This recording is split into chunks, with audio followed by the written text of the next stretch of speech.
අපි දන්නවා මේ සම්ප්‍රදායික අපේ රටේ සංස්කෘතිය මේ දැනුම් පද්ධතිය ඔහොම අර මේ ජනමත නායකින් හරහා තමයි හිමිහිට ඉස්සරහට ආවේ අතීතයේදී. ගුරුවරු, වෛද්‍යවරු, සංඝ, වේද ගුරු ඔහොමම ගමේ ඉන්න නායකයෝ ওই විදිහට ආවා.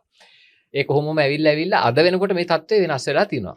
දැන් අර පබ්ලික් ඉන්ටෙලෙක්චුවල්ස්ලා ඒ කියන්නේ ඒ බුද්ධිමතුන් කියන જાතියට අද වෙනකොට ආදේශ වෙලා ඉන්නවා ඉන්ෆ්ලුවෙන්සර්ස්ලා.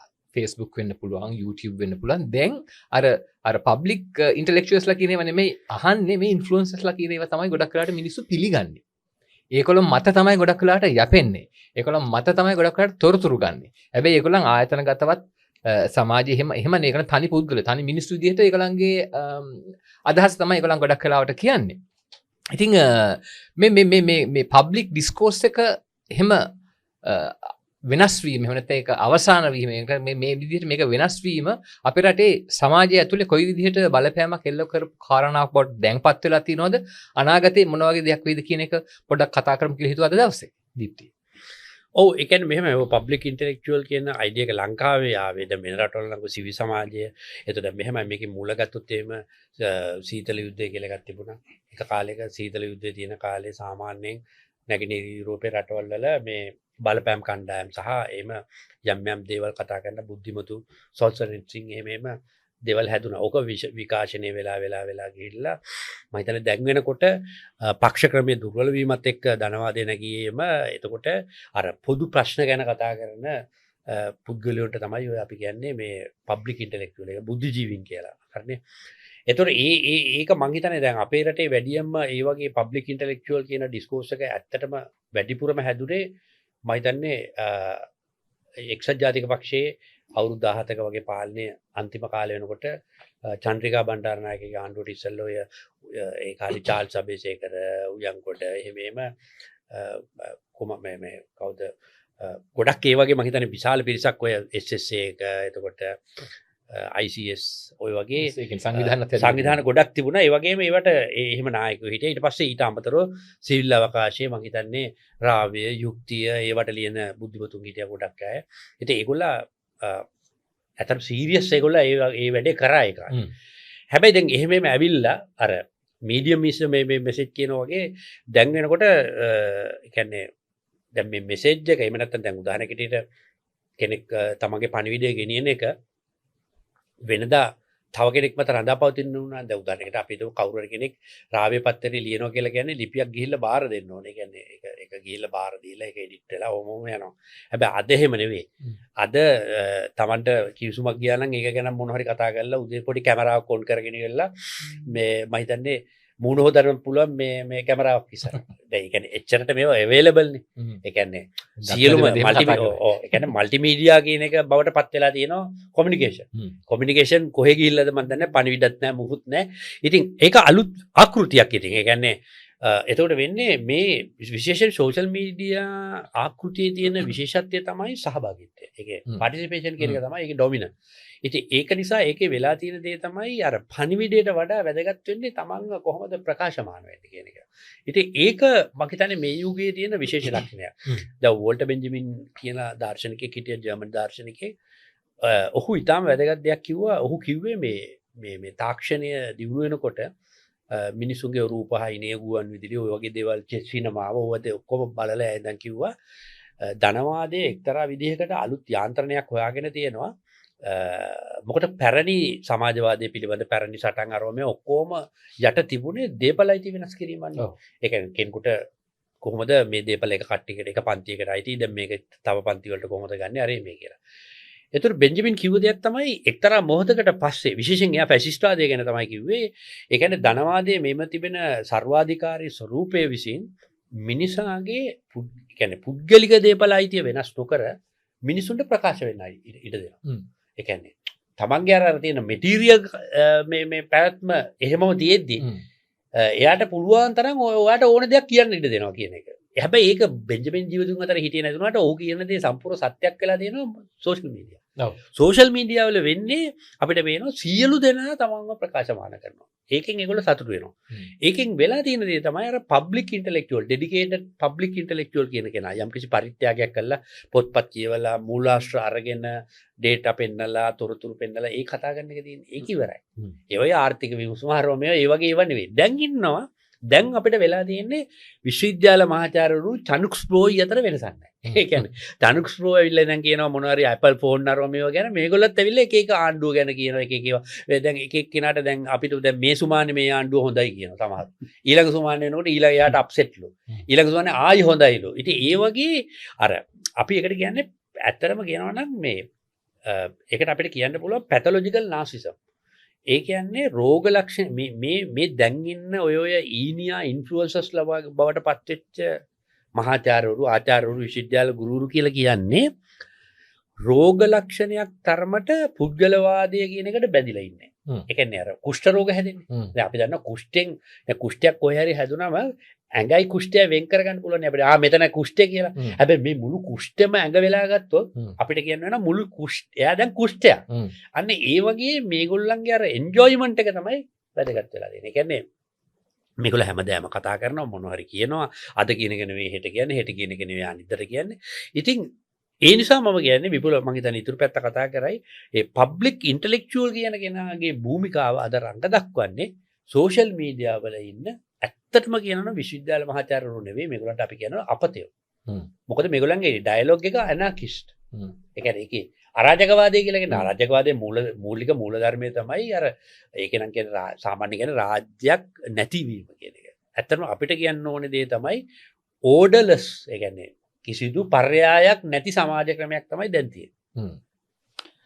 ඔව් මම නීති ප්‍රවේශයක් ගත්තා. මේ ඇත්තටම කියන්න ඕනේ මේ අපි ඔය නාරදවත් මමවත් මෙයාවත් අපි පබ්ලික් ඉන්ටෙලෙක්චුවල්ස් නෙවෙයි. සමහර වෙලාවට ප්‍රශ්නයක් අහනවනේ උඹලා එහෙමද කියලා. අපේ සාහිතික තියෙනවා මොනද අර ව්‍යාස සාහිතිකේ උපන් සාහිතිකේ මතක් කර කර යනවා. ඔව් අපි මේ අපිට මේ අපිට රෝගය පේනවා. ඉතින් රෝගය තමයි අපි මේ විග්‍රහ කරන්නේ. එහෙම නැතුව මේ අපිට කියන්න බෑ රෝගේ මෙහෙමයි සුව කරන්න කියලා. මොකද ඇත්තම් අපිට ඕනේ මේ පබ්ලික් ඉන්ටෙලෙක්චුවල් කල්චර් එකක් හදන්න. මොකද අපි ඇත්තටම ගත්තොත් එහෙම අපි 60 දශකයේ ගත්තත් 70 දශකයේ ගත්තත් 80 දශකයේ ගත්තත් 90 දශකයේ ගත්තත් මේ දශක හතරම 2000 දශකයේ මුල් අවුරුදු 5 තුල ගත්තොත් මේ පබ්ලික් ඒ කියන්නේ ඉන්ටෙලෙක්චුවල්ස් කියන්නේ මේ හිටියා. ඒ කියන්නේ හැම පැත්තම ඒ කියන්නේ අපි ගත්තොත් එහෙම අපි ඔය කියන එක්සත් ජාතික පක්ෂයේ ඒ මතය නියෝජනය කිරීම සඳහා ඒ හරහා ගොඩනැගුණු පිරිසක් හිටියානේ ඔය මහාචාර්ය කේ.එම්. ඩිසිල්වලා, ජෙරි පීරිස්ලා, හරි ස්ටැන්ලි කල්පගේලා වගේ විශ්වවිද්‍යාල වල පිරිසකුත් ඒ වගේම වෙන පිටින් අපිට ශිබ්ලි ආශීෂ්ලා වගේ ඒ වගේ නීතිඥ මේ ප්‍රජාවක් සහ ඒ කියන්නේ මේ වික්‍රම වීරසූරිය වගේ ඇඩ්මිනිස්ට්‍රේෂන් පැත්තේ කට්ටිය. ඒ වගේ රටේ සියලුම ආයතනික ව්‍යුහයන් නියෝජනය කරමින් ඒ බුද්ධිමය සාකච්ඡාවක් තිබුණා. හරි. ඉතින් ඒ සාකච්ඡාවෙන් තමයි මේ අපිත් දේවල් ඉගෙන ගත්තේ. දැන් අපි ගත්තොත් එහෙම උදාහරණයක් විදිහට ගත්තොත් එහෙම මහවැලි එක ගත්තේ ඉසුර කියලා සංගරාවක් ගැහුවා. එතකොට ඒ ඉසුර කියන සංගරාවේ සාකච්ඡා කරේ මේ ලංකාවේ තියෙන ගැටලු. ඒවට බුද්ධිමතුන් ඒ කියන්නේ බුද්ධිමතුන් ඒ කාලේ හිටපය මේ ඒගොල්ලොන්ගේ ලිපි සම්පාදනය කරා. හරි. කල්පනා කියලා සංගරාවක් ගැහුවා. ආර්ථික විමසීම කියලා සංගරාවක් ගැහුවා. වගේ තව මට මතකයි තව සංගරාවක් ගැහුවා රජයේ ප්‍රවෘත්ති දෙපාර්තමේන්තුවෙන්. දෙසතිය කියලා එකක් ගැහුවා. හරි. ඒ වගේ මේ කියන්නේ බොහොම මේ කතිකාවක් ගෙනියන්න පුළුවන් අදහස් ටිකක් ආවා. හරි. ඒ අදහස් වලින් අපිත් පෝෂණය වුණා. මේ අනිත් අයත් පෝෂණය වුණා. තවත් අයට ඒවට උත්තර දෙන්න පුළුවන්කම තිබුණා. එහෙම එකක් තිබුණා. ඒක තුළ ගොඩාක් දුරට මේ මුළු සාකච්ඡාවම සාකච්ඡා වුණ දේ තමයි ඒ කියන්නේ දැන් අපි ගන්නවා දේශපාලනයෙන් විය යුත්තේ මොකක්ද? දේශපාලනය කියන්නේ සමාජය සංවිධානය කිරීමනේ. ඒතකොට ඒ සමාජය සංවිධානය කරන්නේ කොහොමද කියන එක තමයි මාස්ටර් ආර්ට් එකට අවශ්‍ය ඉන්පුට් යදවුම් ටික මෙතනින් ලැබුණා. දැන් වෙලා තියෙන දේ තමයි මේ පබ්ලික් ඉන්ටෙලෙක්චුවල් කියන ඒ කැටගරි එක අද සම්පූර්ණයෙන්ම නිහඬ වෙලා තියෙනවා. ඒ කියන්නේ අද වෙද්දී ලංකාවේ කිසිම අපි ගොඩක් වෙලාවට කතා කරන ගැන අධ්‍යාපනය ගැන දැන් අධ්‍යාපනය අපිට තේරෙන විදිහට අවුට්ඩේටඩ්. ඒ කියන්නේ ලංකාවේ ඒ කියන්නේ මේක තේරෙන මිනිස්සු තමන්ගේ ළමයිව ලංකාවේ විභාග වලට වාඩි කරවන්නේ. ඒක හොඳටම දන්නවා. දැන් වෛද්‍යවරු වෙන්න පුළුවන්, ඉංජිනේරු වෙන්න පුළුවන්, එහෙම නැත්නම් රජයේ පරිපාලන සේවයේ ඉන්න කට්ටිය වෙන්න පුළුවන්, ප්‍රයිවට් සෙක්ටර් එකේ නම් යවන්නෙම නැහැ. හරි. ඒගොල්ලෝ සූදානම් කරනවා ඒගොල්ලෝ ළමයිව පිටරට විභාග වලට. පිටරට විභාග වලට එඩෙක්සෙල් ආරවන්න. ඊට පස්සේ ඒගොල්ලෝගේ ප්ලෑන් එක තියෙනවා පිටරට යවන්න. ඒතර ඒගොල්ලෝ තීරණය කරනවා මේ ලංකාවේ අක්කස කෙනෙකුට අනාගතයක් නැහැ. අපේ දරුවෝ යනවා. එතකොට අපිත් යනවා. අපේ රිටයර්මන්ට් ප්ලෑන් එක තියෙන්නේ ඕස්ට්‍රේලියාවේ හරි ඇමරිකාවේ හරි කැනඩාවේ හරි. එතන අර කට්ටිය තීරණය කරලා තියෙනවා. හැබැයි ඒතර ව්‍යාපාරිකයෝ ටිකක් ඉන්නවා. ඒ ව්‍යාපාරිකයෝ ටික තීරණය කරලා දෙනවා. අපේ රටේ තමයි ඒගොල්ලෝ බිස්නස් කරලා හම්බ කරගන්න නිසා ඒගොල්ලෝ ඉන්නවා. ඒගොල්ලෝගෙත් ළමයි පිටරට ඉන්නවා. පිටරටත් එක බිස්නස් කරනවා. දැන් ගොඩක් අය තමන්ගේ ව්‍යාපාර පිටරටත් තරයි යනවා. දැන් ලංකාවේ ඉන්න ප්‍රධාන පෙළේ ව්‍යාපාරිකයෝ බලන්න ඒගොල්ලෝ ව්‍යාපාර සෑහෙන රටවල් වල තියෙනවා. එතකොට මෙතන අපි හිතුවේ මේ JVP කෙනකොට JVP එකෙත් හිටියනේ පබ්ලික් ඉන්ටෙලෙක්චුවල්ස් කියලා කට්ටියක් අර පහුගිය ටිකේ එක එක පිරිසිට වෘත්තිකයෝ හිටියනේ. අතරම ගත්තොත් එimhe ඒගොල්ලෝ වෘත්තිකයෝ ඒගොල්ලෝ ඉන්ටෙලෙක්චුවල්ස් නෙවෙයි. ඒකට වෛද්‍යවරු හිටියා. වෛද්‍යවරු කියන්නේ ඒගොල්ලෝ වෘත්තිකයෝනේ. ඉංජිනේරු හිටියා ප්‍රොෆෙෂනල්ස් ලා. ඒගොල්ලෝ මේ කියන්නේ අර ඇත්ත බුද්ධිමතුන් නෙවෙයි. ඒ කියන්නේ ඒගොල්ලෝ කියනවා අපිත් එකේ බුද්ධිමය කොටස් ඉන්නවයි කියලා. එකක් නැහැ. ඒතොර ඒගොල්ලෝ ඒකත් සරලව ගොත් මාලිමා ආණ්ඩුවත් එක්ක ඉන්නේ ඉන්ටෙලෙක්චුවල්ස්ලා නෙවෙයි ප්‍රොෆෙෂනල්ස්ලා. ඒ කියන්නේ සරලව ගොත් එහෙම වාහන හොදන්න අරව මේ අන්නේ වගේ අර ඒ කියන්නේ වෘත්තීය දක්ෂතා තියෙන අය ඉන්නේ. වාහන හොදනවා කිව්වේ ඒකයි. මොකද මේ එහෙම නැත්තම් ඒ කියන්නේ උදාහරණයකට මෝටර රථයක දිග ගමනක් යනවා නම් ඒ කාල ඒ කියන්නේ විශාල කාලයක් කාර් එකේ හරි වාහනේ ඉන්න ඕන නම් ඒක ඇතුළේ කොහොමද එන්ටර්ටේන්මන්ට් කල්චර් එක ඩිසයින් කරගන්නේ කියන්නේ. අන්න ඒ වගේ එකකට තමයි ආටිස්ලා ඉන්ටෙලෙක්චුවල්ස්ලා ඕනේ. එවැනි අය මාලිමා ආණ්ඩුවට නැත ඉන්නවනම් අපිට කියන්න නේ. ඔව් දැන් වෛද්‍යවරු දැන් ඔයාම ප්‍රශ්නයක් අහුවා ගිය සතියේ වෛද්‍යවරු 22ක් ඉන්නවකෝ පාර්ලිමේන්තුවේ. ලේඛනුත් එක්ක 23යි. එතකොට මට කියන්නකො බලන්න දැනට මේ මාස 8 තුල හරි පබ්ලික් හෙල්ත් පොලිසි එකේ මොකද්ද වෙනස් වුනේ කියලා. ඒ වෛද්‍යවරු ඒක දන්නවා. ස්පිරිතාලේ වැඩ කරපු මිනිස්සු. හරි. ඒත් එහෙම උණයි කියලා මොකොත් අඩුම ගානේ මේ වෛද්‍ය මේ කියන්නේ ප්‍රොකියුමන්ට් කරනවා. පවාවත් තාම හරියට වෙන්නේ නැහැ නේ. දැන් සමහර තැන් වල ඇන්ටිබයොටික් නෑ. ඒ කියන්නේ සල්ලි නැතුව නෙවෙයි නාරද. ඔව්. ගොඩක් අය වරදවා තේරුම් ගන්නවා සල්ලි ප්‍රශ්නයක්. සල්ලි නෙවෙයි. ප්‍රතිපාදන දීලා වෙන් කරලා තියෙනවා. ඔක්කොම සල්ලි වෙන් කරලා තියෙනවා. වැඩේ ඕගනයිස් කරගන්න බෑ. වැඩේ ඕගනයිස් කරගන්න බෑ. ඉතින් ඒතන ලොකු ගැටලුවක් තියෙනවානේ. ඒතර අපි කියන්නේ දැන් අපි යෝජනා කරන්නේ මේ පබ්ලික් ඉන්ටෙලෙක්චුවල්ස් ලව හදන්න ඕනේ. දැන් ඒ කියන්නේ අපේ රට ගැන බලාපොරොත්තුවක් තියෙන මිනිස්සු ඉන්නවා නම් බලාපොරොත්තු අපිට දැන් අපි දෙන්නට යන්න තැන නැහැනේ. ඒ වගේ අපි වගේ අය ඉන්නවනම් යන්න බලාගෙන ඉන්න නැන්ට ඕනේ නැහැ මේක හදන්න නේ. ඔව් දැන් අපිට යන්න තැන නැහැ. එස්පරාඩෝ. අපිට කරන්න දෙයක් නැහැ. මම කියන්නේ කරන්න දෙයක් නැති පොඩ්ඩක් අපේ වීඩියෝ කවුරුත් එහෙම නාරද වැඩි බලන්නෙත් නැහැ නේ අතන. ඒත් අපි ඒව බලන්නේ 1000ක් විතර කියමුකෝ. මම කියන්නේ ඒ 1000 හරි කමක් නැහැ. ඒ 1000 හරි කමක් නැහැ. මේක අපිට ඕනේ ඇත්තටම ගත්තොත් මේක පබ්ලික් ඔපිනියන් එකක් වෙන්නේ. දැන් වෙද්දි පබ්ලික් ඔපිනියන් එකක් වුණොත් ආණ්ඩුවට ආයේ ඉස්සරහට තිබ්බ කකුල පස්සට ගන්න බෑනේ. හරි. මම කියන්නේ ඒ තැනට අපි යන්න ඕනේ. කියන්නේ මේ ආණ්ඩුව එලවනවා කියන එක නෙවෙයි. හරි මේ ආණ්ඩුව තියාගෙන නිවැරදි කරන එක. හරි දෙයක් කරන එක. ඒ කියන්නේ අපේ ළමයින්ට බලාපොරොත්තුවක් දෙන්න ඕනේ නැහැ. ඔයගොල්ලෝ පිටරට යන්න ඕනේ නැහැ. ඔයගොල්ලන්ට මෙහි ඉඳලා ජීවත් වෙන්න පුළුවන්. හරි. දැන් ඕන ළමයෙක්ගෙන් ඇහුවොත් ඕනෑම ළමයෙක්ගෙන් ඇහුවොත් කියන්නේ ඕස්ට්‍රේලියාව යනවා කියනවා. හරි. දැන් අපි මේ ටිකෝ අපේ යාළුවෙක්ගේ ළමයෙකුත් ඕස්ට්‍රේලියාවේ කියනවා. හරි. ඒ කියන්නේ ඇති හැකි නැති බැරි හැමෝම තීරණය කරලා තියෙනවා දරුවෝ ඕස්ට්‍රේලියාව යවන්න. ඔස්ට්‍රේලියාවේ හරි කොහේ හරි මේ රටේ නම් ඉඳලා වැඩක් නැහැ කියලා දැනක ඉන්නවා. ඒක නැති කරන්න කියන්නේ අර අනුරුක් කුමාර මහත්තයාගේ ඔය දැම්මේ රට හැරදා යන්න දහසක් හේතු ඇතත් එකම හේතුවක් තියෙනවා නොයා ඉන්න කියලා. ඒ ඔබ කියලා. හරි. ඉතින් මිනිස්සු විශ්වාස කරලානේ එහෙම පෝස්ට් එකක් දාන්නේ. ඉතින් අපි කියන්නේ එතකොට ඒකට සාධාරණයක් ඒ පැත්තෙන් ඉස්ට වෙන්න. ඒ කියන්නේ මම කියන්නේ දැන් මේ පබ්ලික් ඉන්ටෙලෙක්චුවල්ස් කියන අය මේ මාලිමාම වෙන්න ඕනේ නැහනේ. කියන්නේ ඒ පක්ෂෙම වෙන්න ඕනේ නැහැ. හරි. වෙන තැන්වල ඉන්නවා නම් වෙන හොඳ අය ඉන්නවා නම්. ඒ අය ගන්න. ගොඩකට ආරාධනා කළොත් එයි ඉතින් ආරාධනා කරොත් එයි. දැන් හැබැයි මෙහෙමයි. ආරාධනා කරලා දැන් මම දන්න කෙනෙක් එක වෙලාවක වේදිකාවට එන්න කිව්වා. ඊට පස්සේ ඒ මහාචාර්යවරයා කිව්වා මම ඔතන ඉන්නවා නම් ඒක දේශපාලන තීරණයක්. මේ මොකටද මං ඉන්නේ කියලා. ඒතර මොකටද මං ඉන්නේ කියලා ඉන්නවලා තියෙන්නේ මිනිහා නිකන් මේ මල් පෝච්චියක් තියනවා. මල් පෝච්චියක් විදිහට තියලා ආයා ගෙදර යන්න ඕනේ. ඉතින් එහෙම නෙවෙයි. අදහස් ගන්න නෙවෙයි. අදහස් ගන්න නෙවෙයි. හරි අපි දන්නවා මහාචාර්ය ජයදේව උයන්ගොඩ වගේ කෙනෙක්ගේ අදහස් ගන්න පුළුවන් අධ්‍යාපනය සම්බන්ධ වගේ එකට. ඒතර එයාට එහෙම එකක් දීලා නැතුව අර මොකද්ද මේ විශ්වවිද්‍යාලයක මොකක් හරි එකකට දාලා තියෙනවා මොකද්ද මේ භික්ෂු විශ්වවිද්‍යාලයක ඒ වගේ. එහෙම නෙවෙයි දැන් පාලියා බෞද්ධ. පාලියා බෞද්ධ හරි මොකක් හරි එක මචං. ඒ වගේ එක. ඒතර මම කියන්නේ ඒ වගේ ගන්න. මේ අපේ සම්ප්‍රදායක් තිබුණාද ඒ කියන්නේ හරි කෙනෙක් ඉන්නවනම් ඒකේට ආණ්ඩු වෙනස් වුණයි කියලා එහෙම එයාව ගෙදර යවුවේ නැහැ. එයාගෙන් වැඩ ගත්තා. නෑ ඒකට විපුල එතන ඉතා වැදගත් දෙයක් විපුල කිව්වේ. ඒ කියන්නේ සාමාන්‍යයෙන් අර ඩෙමොක්‍රටික් කල්චර් එකක් තියෙන රටක ආයතන සංස්කෘතිය කියලා කියන්නේ ඒ කියන්නේ අපි පුරුදු වෙන්න ඕනේ ඒ ආයතනවල ඉන්න අයගෙන් වැඩ ගන්න. දැන් උදාහරණයකට අපි ගමු ITN එක කියලා. දැන් මට මතකයි දැන් සුදර්ශනයි අපි එකතු වෙලා ඒක ගොඩ යම් කිසි විදියකට ප්ලෑන් එකක් ඒකට බිස්නස් ප්ලෑන් එකක් හදද්දී අපි ඒකේ සුධර්මන්ව ගත්තා. ඇත්තට. ඒ කියන්නේ සුධර්මන් කියලා කියන්නේ ඒකේ කියන්නේ සුධර්මන්ට ප්‍රශ්න ගොඩක් තියෙන්නේ නැති. කොහොට්ටු කාලේ අරව මේවා. අපිට ඒක වැඩක් නැහැ. ලංකාවේ ප්‍රජාතන්ත්‍රවාදී සංස්කෘතිය ඇතුලේ අපි තුමු අපිට බලය ආවට පස්සේ අපිට තියෙන්නේ ආයතනයේ ඉන්න අයත් එක්ක වැඩ කරන්න. එහෙම නැතුව දිව්‍ය ලෝකෙන් ගේන්න අර මේ පිරිසුදු මිනිස්සු ගේන්න කන්‍යා භාවයේ තියෙන ගෑනු ගේන්න ඕව අපිට කරන්න බැහැනේ. ඒතර අපි කරේ එයාගේ කැපැසිටි එක බිල්ඩ් වෙන විදිහට එයාට කන්ටෙන්ට් එකක් ක්‍රියේට් කරන්න. වැඩි සක්සස් වුණානේ. දැන් මේගොල්ලෝ මොකද කරලා තියෙන්නේ? මේගොල්ලෝ කරලා තියෙන්නේ බොරුවට ඒ මනුස්සයට කියලා මේක අලුත් කරන්න යනවා ප්‍රෝග්‍රෑම් එක කියලා. පස්සේ යටින් කියනවලු ඒක තමයි ජේපී කාර්යයන්ගේ හැටි. උඩින් එකක් කියලා යටින් බෝම්බයක් තියෙනවා. හරිනේ. දැන් ඇත්තටම කරන්න යන්නේ සුධර්මන අයින් කළා දාන්න.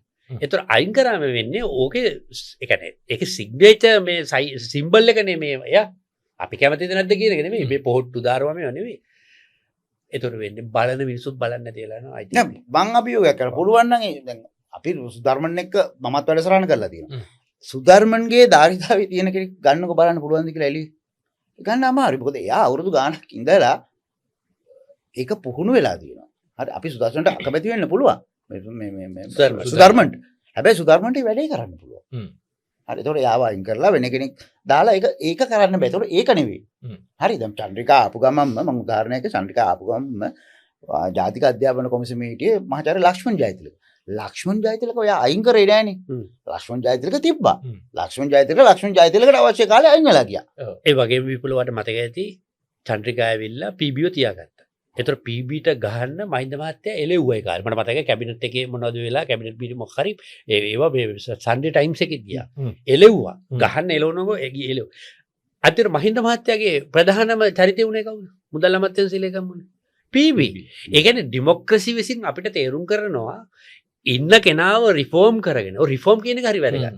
රිෆෝම් කරගෙන නැතුව මේ බෙල්ල ගහලා දාන එක නෙවෙයි. රිෆෝම් කළා මගේ තමන්ගේ වැඩේ ගන්න. මහින්ද මහත්තයා ගත්තේ නැද්ද තමන්ගේ වැඩ ටික යුද්ධ කාලේ PB ගේ? ගත්තා. ඒ ලලිත් තීරතුංග. ඔව් ලලිත් තීරතුංග. අන්න හරි. තව එක්කෙනෙක්. ඒ වගේ මම කියන්නේ මිනිස්සුන්ගේ ධාරිතාවය දැනගෙන මිනිස්සුන්ගෙන් වැඩ ගන්න. පිට වැඩන්නේ දැන් උදාහරණයකට ආණ්ඩුව. මම කියන්නේ වෙන දේවල් නෙවෙයි. දැන් ආණ්ඩු කුමාර සහෝදරයා අපි ලලිත් තීරතුංග මම දන්නවා මමත් දුරින් වැඩ කරලා තියෙනවා ලලිත් තීරතුංග එක්ක. ලලිත් තීරතුංග iPad එක තියෙන්නේ. iPad එකත් එක්ක ඔක්කොම අමාත්‍යාංශික සම්බන්ධ කරලා පට ගාලා වැඩ කරනවා. මං කියන්නේ අනුර කුමාර සහෝදරයා අනම්මනම් බලන්නේ නැතුව නැකත් බලන්නේ නැතුව මේ ලලිත් තීරතුංග ලේකම් කරා නම් මේ මාස 8 වැඩ මොනවද කියලා බලා ගන්න තිබුණා. අපිට වැඩක් නැහැ මේ මෙයා කවුද අරය කවුද කියන්නේ. අපි මේවා කිව්වම hina යනවා ඇති ඒගොල්ලන්ට. නේ? hina යන්න දෙයක් නැහැ. අවුරුද්දක් දෙකක් ගියාම බලා ගන්න මොකද වෙන්නේ කියලා.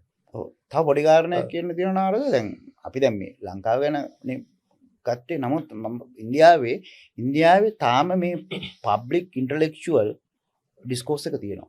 හරි දැන් ඉන්දියාවේ ගත්තොත් එහෙම අපි වගේ පරිපාලන සේවකේ තමයි IAS සර්විස් කියන්නේ. Indian Administrative Service කියන එක. හරි. ඒතර IAS එකේ ඉන්න ඔය ඔයගොල්ලෝ ගිහිල්ලා බලන්න නිකන් සර්ච් කරලා බලන්නකෝ IAS සර්විස් එකේ ඒ අය වැඩ කරන විදිය බලන්න. සහ ඒ IAS සර්විස් එකේ රිටයර් වෙච්ච කට්ටිය. ඒගොල්ලෝ යම් අදහස් දක්වනවා YouTube එකේ නියෝන් කියලා තියෙනවා. මම කියන්නේ බලන්න. නියෝන් කියලා channel එකක් තියෙනවා. නියෝන් කියන channel එකේ බලන්න ඒගොල්ලෝ ඇවිල්ලා කතා කරනවා. vast area එක knowledge එකක් තියෙනවා. ඉතින් අපි ගොඩක් දේවල් අපි ඉගෙන ගන්නවා. හරි. ඒතකොට ඒක ඒ රටේ ඒ අදාළ ඒ සේවාව ඒ මට්ටමේ පවත්වාගෙන යනවා. හරි. දැන් අපි විදේශ ඇමති අනිත් පැත්තේ පොලිටිකල් ගත්තත් එහෙමයි. දැන් අපි ගත්තොත් එහෙම විදේශ ඇමති ගත්තොත් ජයශංකර්ට කතා කරන්න පුළුවන් ඒ කියන්නේ ගෝලීයව ඒ කියන්නේ මිනිස්සු ඔක්කොටම ඉගෙන ගන්න පුළුවන් කතාවක් කරන්න ජයශංකරට පුළුවන්. හරි මෝඩිගේ රෙජිම් එක ඇත්තම හින්දු සුප්‍රමසි. හරි ඒකට අපි කැමති නෑ. එක මුස්ලිම් ඇමතිවරයෙක් නෑ. හරි මේ මයින්ඩ් එකට හරියට කරදර කරනවා. නමුත් ඒ කරන වැඩේ ඇතුලේ අරයට තියෙනවනේ මේ නාරද ඒ කරන දේ ජස්ටිෆයි කරලා තව කෙනෙකුට එයාව ප්‍රශ්න කරන්න බැරි වෙන්න කතා කරන්න පුළුවන්. ඒ කියන්නේ බුද්ධිමය ප්‍රභාවක ඒ කියන්නේ බුද්ධිමය හැකියාව අපේ අයට නෑනේ. හරි. ඒක අපි හදාගන්න බෑ. හරි. ඒ කියන්නේ අපේ ඇමතුමා විජිතේරත් ඇමතුමා ලොකු වැඩ දෙකක් බාර අරගෙන දෙක එකක්වත් වෙන්නේ නැහැ. සංචාරකයා මේක ලොකු එකක්. ඊට පස්සේ විදේශයක. ඔය දෙකම ලොකු තීරණාත්මක අමාත්‍යංශ දෙකක්.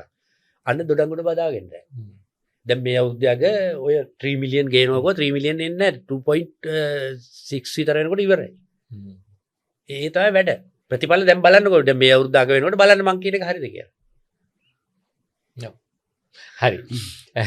ඉතින් අපි කතා කළේ මේ පබ්ලික් ඉන්ටෙලෙක්චුවල්ස්ලාව සම්බන්ධ කරගෙන කොහොමද මේ ඩිස්කෝස් එක ආයි පරක් පටන් ගන්නෙ. දැන් ඇත්තටම මේ කීප කාරණා ඇතුලේ දැන් අපිට කමෙන්ට් කරනවනේ මේ ප්‍රෝග්‍රෑම් එකට කීප දෙනෙක්. ඒ අතර අපි දකිනවා මේ සාධනීයව මේකට එකතු වෙලා මේ කතිකාව ඉස්සරහට ගෙනියන්න කමෙන්ට්ස් උත් දානවා ඒගොල්ලන්ගේ අදහස ඉඳගෙන. සමහර විට නිකන් තරහට දාන ඒවත් තියෙනවා. තරහට දාන ඒවෙන් කිසි ප්‍රතිඵලයක් වෙන්නේ නැහැ. ඒ නිසා මේක ඇතුලේ කමෙන්ට් කරනකොට අපි ඉල්ලා සිටිනවා මේ විරුද්ධ වෙන්න. හැබැයි කරුණු කාරණා සහිතව. නිකන් ඔහේ එහෙම නැතුව. ඉතින් එහෙම කතාවක් පටන් ගමු. මේ අදහස් මෙහෙන් එනවා, ඔය අදහස් ඔහෙන් එනවා. ඒතකොට කවුරු හරි බලලා හැදෙයි. ඉතින් අදට සමුගෙන යනවා. හෙට දවසේ නැවත හම්බ වෙමු.